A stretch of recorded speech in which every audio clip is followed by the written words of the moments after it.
Welcome back students. आज के lecture का टॉपिक है स्वराज इन प्लांटेशंस। फ्रेंड्स, आज के लेक्चर से हम ये पता लगाएंगे कि आखिर प्लांटेशन वर्कर्स के लिए स्वराज का क्या मीनिंग रहा। तो चलिए फिर पूरी एनर्जी के साथ कुछ इंटरेस्टिंग बातों का पता लगाएं।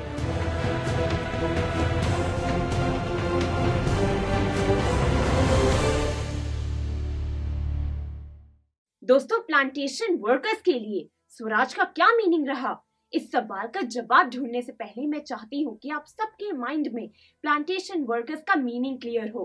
देखिए फ्रेंड्स, जब हम किसी भी बड़ी लैंड पर या फिर एक बड़े फार्म पर क्रॉप्स को, प्लांट्स को या फिर ट्रीज को कल्टीवेट करते हैं तो उसे कहा जाता है प्लांटेशन।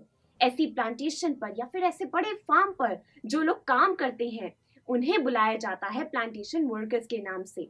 अब क्योंकि आप सब प्लांटेशन वर्कर्स का मतलब जानते हैं, तो चलिए आज के लेक्चर में हम असम के प्लांटेशन वर्कर्स की बात करें। स्टूडेंट्स, 1859 में इनलैंड इमिग्रेशन एक्ट के कारण प्लांटेशन वर्कर्स की लाइफ बहुत ही ज्यादा बुरी हो गई थी। दोस्तों, इस एक्ट के अकॉर्डिंग बिना ब्रिटिशर्स की परमिशन के लिए प्लांटेशन वर्कर्स के लिए टी गार्डन्स को या फिर प्लांटेशन को छोड़कर जाना इम्पॉसिबल था। वहीं बिना ब्रिटिशर्स के अग्री किए इन प्लांटेशन वर्कर्स के लिए अपने गांव से कनेक्शन रखना बिल्कुल खत्म था, बिल्कुल इम्पॉसिबल था। फ्रेंड्स, इन्हीं सब के कारण प्लांटेशन वर्कर्स को काफी ज्यादा टॉर्चर महसूस हो रहा था। लेकिन जब प्लांटेशन वर्कर्स को नॉन कॉपरेशन मूवमेंट के बारे में पता चला, तब सभी वर्कर्स के लिए स्वराज का मतलब बन गया अपनी फ्रीडम को हासिल करना, अपने गांव वापस चले जाना। सभी प्लांटेशन वर्कर्स को दोस्तों महात्मा गांधी जी पर पूरा भरोसा था। सभी को ये लगने लगा कि अब तो गांधी राज आने वाला है। इसलिए दोस्तों प्लांटेशन वर्कर्स ने टी गार्डन्स को छोड़ दिया और सभी लोग मिलकर एक साथ अपने गांव वापस चले जाने लगे। लेकिन दोस्तों, प्लांटेशन वर्कर्स अपने इस एफर्ट में सक्सेसफुल नहीं हो पाए, क्योंकि फ्रेंड्स ब्रिटिश पुलिसमैन ने सभी प्लांटेशन वर्कर्स को रास्ते में ही रोक दिया और उन्हें बुरी तरीके से मारा। तो देखा स्टूडेंट्स, अब आप अच्छे से ये जानते हैं कि आखिर डिफरेंट कम्युनिटीज के लिए स्वराज का क्या मीनिंग रहा। क्यों सबको लगने लगा कि अब उनकी सफरिंग्स का खत्म हो जाना, उनकी प्रॉब्लम्स का खत्म हो जाना ही स्वराज है।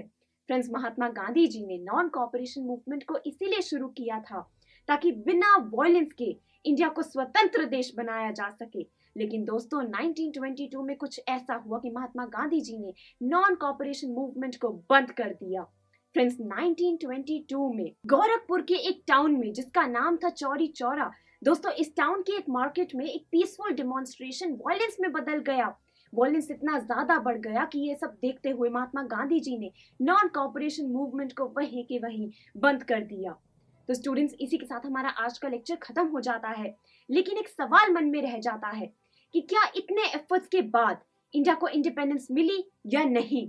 वहीं दोस्तों सवाल ये भी है कि क्या नॉन कॉपरेशन मूवमेंट के बाद इंडिया को और भी बहुत सी मूवमेंट का सहारा लेना पड़ा एक आजाद देश बनने के लिए।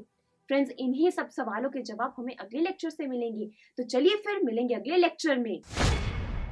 आई एम श्योर स्टूडेंट्स, आपको ये वीडियो बहुत पसंद आया होगा। तो इसी तरह से एक मजेदार तरीके से अपने हर कॉन्सेप्ट को क्लियर करने के लिए डाउनलोड कीजिए PU Stack ऐप, जहां आपके लिए और भी कई सारे ऑप्शंस हैं, जैसे कि आपके लिए सैंपल पेपर्स हैं, back exercise solution, step videos and much more. So what are you waiting for? Download the app now.